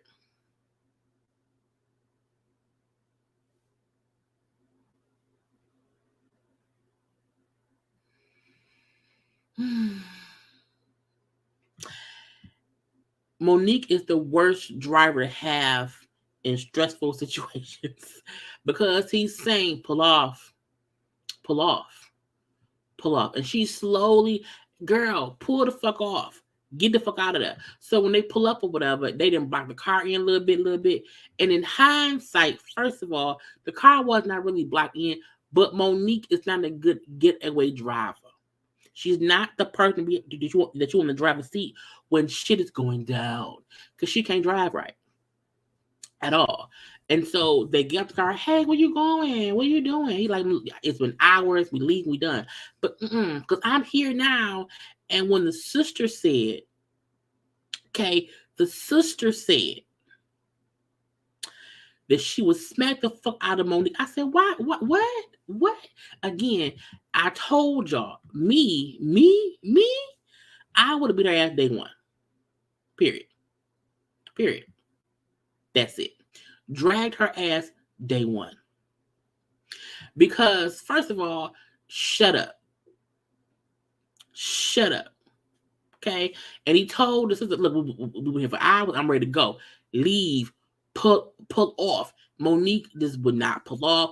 The sister then in front of the car, oh my God, she ran on my foot. She laid down on the ground. She acting because she is drama. And I'm like, see, this is why he said, pull the fuck off. Just pull the fuck off. So Monique slowly is able to pull off. Slowly.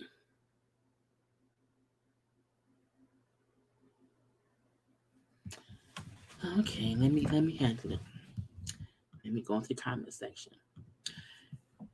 How do I have a soft spot for Monique?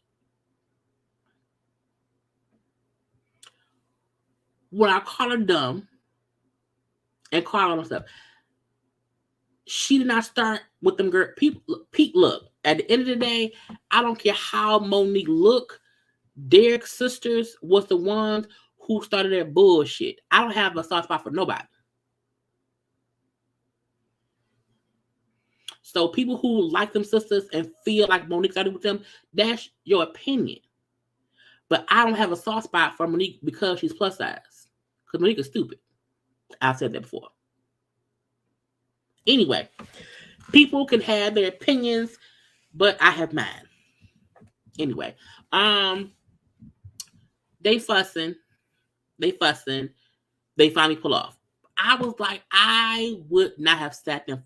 I don't have time to fuss with fools. So they pull off. The producers are like, where y'all at? Where y'all going?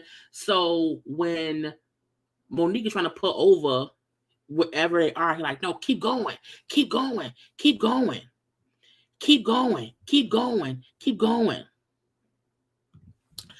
And then I felt like, again, Monique wants, I don't know if Monique wants the drama, but she don't need the drama, because why do you want to be around them to fight them? And if he's saying, no, don't pull over right here, I know where I'm going, keep going, because you pull over right here, they gonna come here and it's some bullshit. So they're in the car fussing. Okay? In the car fussing. Okay? In the car fussing. And I'm like, the worst argument is the one between you and your person when it ain't really about y'all shit. It's about the sisters and they shit. And he like, we not even the ones around here, that have an issue with each other. It's the sisters who have an issue with Monique and how her size is and have since they met her. And that has been a point of contention since then. Period. And the weird part is, as they ride around here and they fussing or whatever, they pull over somewhere else, and it's now full on argument. Okay, because I'm like, oh my god, please stop. And they fussing because he like, you know where you're going. I don't know why you leave. It was like a back and forth, like this kind of little words here, little words there between them two. And his point was, I know where I'm going. You don't. So why did you not listen to me? Okay. And it went from there to her telling him to shut the fuck up. I'm like, oh, when she told him to I'm like, oh yeah, this is gonna be a fight. So she told him, shut the fuck up. He said, he said it back, you shut the fuck up. I'm like, Lord Jesus. She then tells him, go get in a car with those sisters, or I will drag you out the car. I say, not what?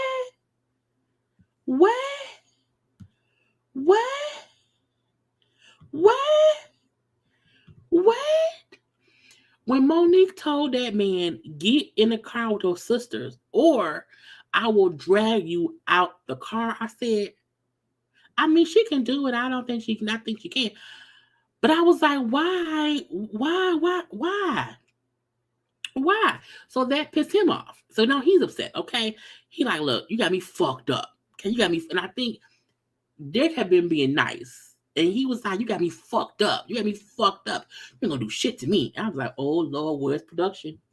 Where is security? Because they start fighting in this car. Jesus help us. Jesus help us. Okay. And she like, we can fight. I'm like, what? Why you want to fight him? Why do you want to fight him? I don't understand why you want to. Why? Because again, y'all not even mad at each other. It ain't even y'all issues. It's the sisters who he's saying, let's get the fuck on. Okay. He like, look, fuck all that shit. Chill out, all that dumb shit, whatever. And Monique was like, this is some bullshit. Okay. It's I don't get what. Look, I don't get why the fuck Monique was mad at Derek. Excuse me. I don't understand it. I'm confused. I'm confused. I'm completely confused. Right? I was like, what? And it was like when Monique is not the person to ever have with you in any stressful situation, because one, she can't drive. And she's listening to the producer like, okay, no, ma'am, don't pull over. You was around here about to fuss with my sisters. Don't pull over right down here. Keep going, and I can tell you what to park. Monique wants Derek to say to his sisters, love Monique, be nice to Monique, don't be rude to Monique. Derek don't want to talk to them, period, in my opinion, at all. And I feel like she just wants the attention, and she wants him to make her feel like he's protecting her from his siblings. I think he thinks we just don't have to deal with my siblings. And they want two different things. It's two different scenarios. And the fussing back and forth. And at one point, she called him a bitch. He called her back a bitch. And I'm like, you can't go back from now. You can't go back from now. You can't do that. And again, I don't understand why Monique was upset with Derek when he didn't do shit. I was confused.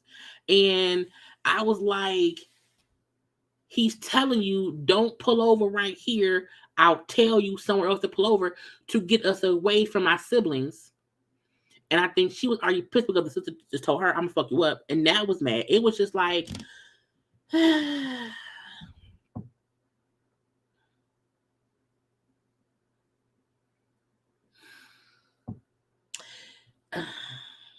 this is what happened when we date strangers. Y'all live two different. Now we know they together now. Whatever. Um, but I still felt like Monique was wrong for being mad. To me, Monique started that argument. And if she had never told him, I will drag you out the car, he would not have gotten more mad. And then it was cousin fussing. I do think that's what escalated shit, because you can't tell a dude who's already little, he's already little, okay, that you will drag him out the car if he don't get the car. First of all, I was like, I want to see it. I want to see it. And I just don't like the fact that she doesn't get. He don't want to correct them siblings because he don't want to deal with them. His way of his Derek's way is just not dealing with it and saying, stop listening to them, stop talking to them, leave them the fuck be. Right, Brooklyn. Derek understands from experience getting in a confrontation with them is a waste of time. Monique don't get that.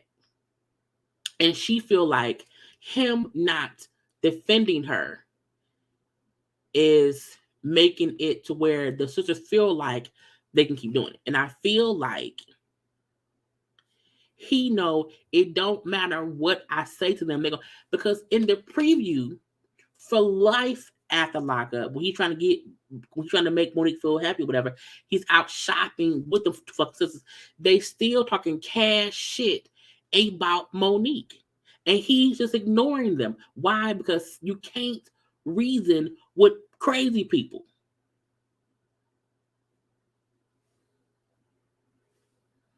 You can't. When you have people in your life who you know ain't no point in even reasoning with them because they're going to keep doing whatever. I think he knows that. And so that's how he operates. But that makes Monique mad because she don't know them. Or him, for that matter. So, you know, you have to pick your battles. This was on live and said they didn't want to go to barbecue and she can't cook, and that's how the elderly women left. I mean, that could be true. It can be true. But Monique and Derek fussing and all this drama to where he got the car, he take an Uber back to the hotel. So they left separately because they pissing and fussing. But my thing is, me as a woman, I think I've said this before. You know, I will argue with my dude, but I would never argue with him in public for one. I don't want to be crazy. And you can't say things that you can't come back from. Not you can't come back from, but like I think it was the fact that she said, "Fuck you." Get in the car with sister, or I might not drag him out. She went back home. Okay, Monique went back home to Chicago. Okay, and it says 4 days later, some chick he was messing with contacted her on social media, sent her photos and videos of them or whatever. What she showed us was a picture of Derek outside the hotel room, outside the hotel building or whatever, a video of him leaving the room, and her saying, bye, Derek, bye, boo. Okay, a picture of Derek that looked like he was posing in the bed, you know, with a shirt on. But clearly, Derek was in the presence of other people, of some lady, okay? And she sent that shit to Monique. So Monique is aware that once she left, he cheated on her with somebody else. Okay. I was like, she tells us how she checked his location 50 times a day. 50 times a day, she checks Derek's location because she don't trust him.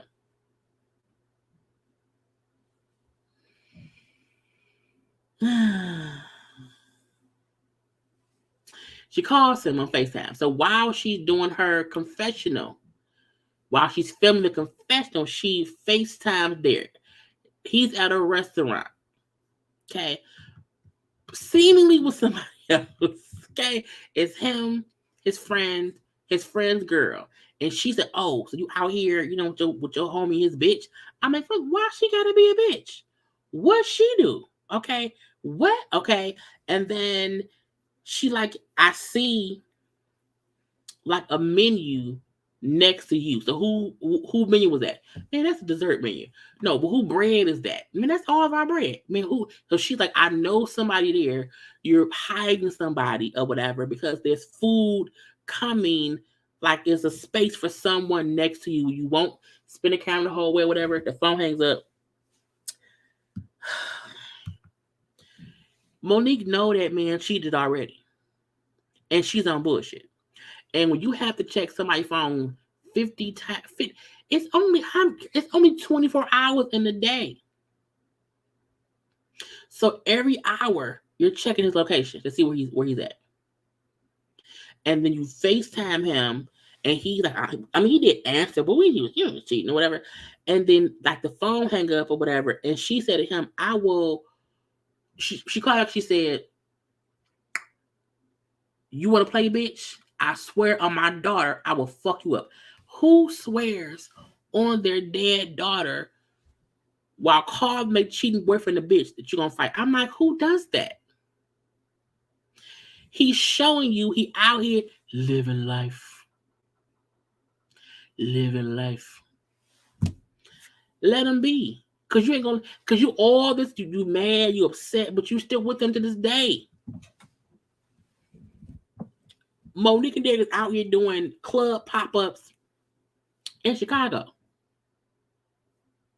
Yes, Monique was pregnant in 2017, I think she said, and the baby was stillborn. Well, no, I think she was born and she died maybe a day or two later.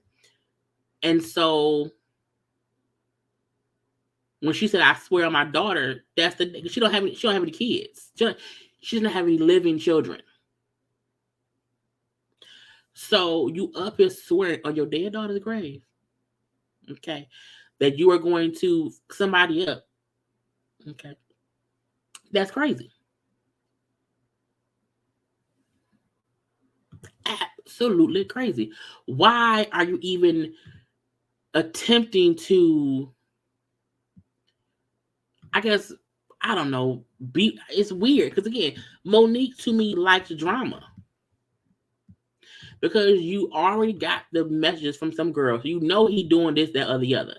We know that already. You then know for a fact that he doing what he want to do, when he wants to do it, with who he wants to do it with. And you are still around here acting like, "Oh, it's not a big deal." It's like, no, it is. It is.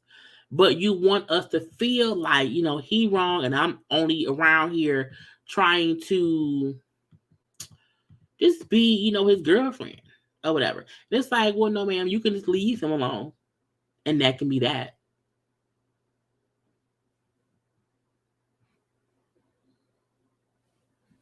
Period. Because you look foolish. You look foolish because you're still with him now. So y'all filmed Love at the Lockup, broke up for a little bit of a minute, a couple days, a little week, whatever. Got back together on Life at the Lockup, and y'all still dating now or messing around. So whatever. He say he love her, he care for her, he wants to be with her. I don't know.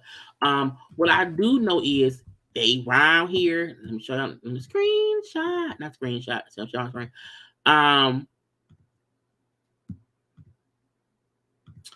You can't be around here being all upset about stuff, and y'all also around here, now booking Derek and Monique Love at the Lockup. We outside. We outside. We outside. It's like, okay, photos, and everything. And if that's who he loves and that's who he wants to be with, and let him be with his love. Let him be with his love. Now Monique, okay. Again, they together doing shows. They had a whole other flyer for a club, and they did them all.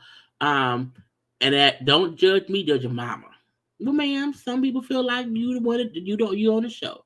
So I don't know. That's on them.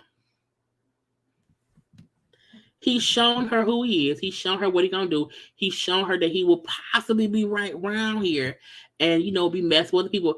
And that's on her. And they say, hey, they're gonna be on next season. They will be on the next season, and that's on them. So I mean, look.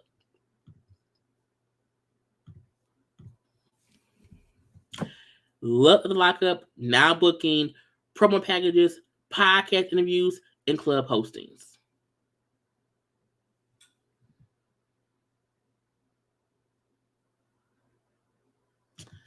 Girl. If she like it, I love it. If he like it, I love it. But don't get mad at us for commenting on the stuff. They've done a couple of lives together on IG. So something's going on. I don't know. But next season, which starts next week, okay, for Life After Lockup,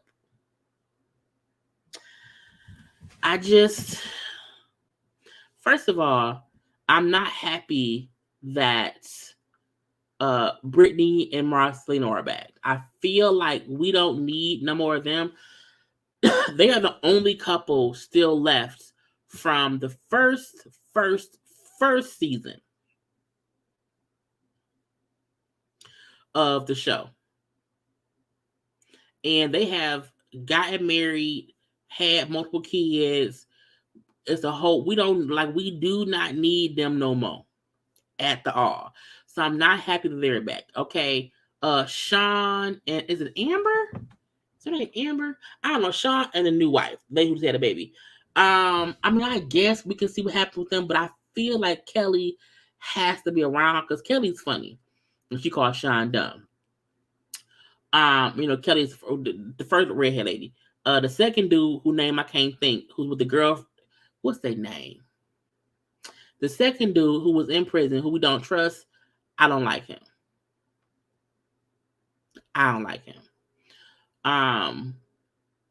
Lindsay being back, who's the fourth person, she's next to Derek. She is doing this for money. I think her and Shane is together, but she's around here for money. Okay, I am here to see what else happens with Monique and Derek. I do want to see what else happens with Eris and Cameron. I don't know why Puppy and Amber are back. We don't. Oh yeah, Chance. That's his name. Chance and old girl. We don't like Chance. Amber and Puppy, I don't care. But I believe Amber is pregnant this season. So I mean, where's Vince? Where's the man they tried to finagle out of stuff? Okay, that's what I wonder. Anyway, and then of course we have Justine and Michael. So I mean, we shall see how it goes. I also don't like they try to have Puppy and Amber as two separate. No, they just saying no. They one storyline. Period. We don't need them, but they're here.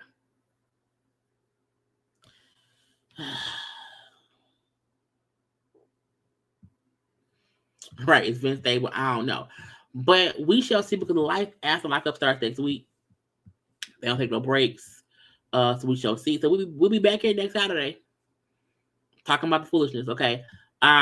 This season of Love After Lockup, it wasn't bad. I can say I was entertained the whole time.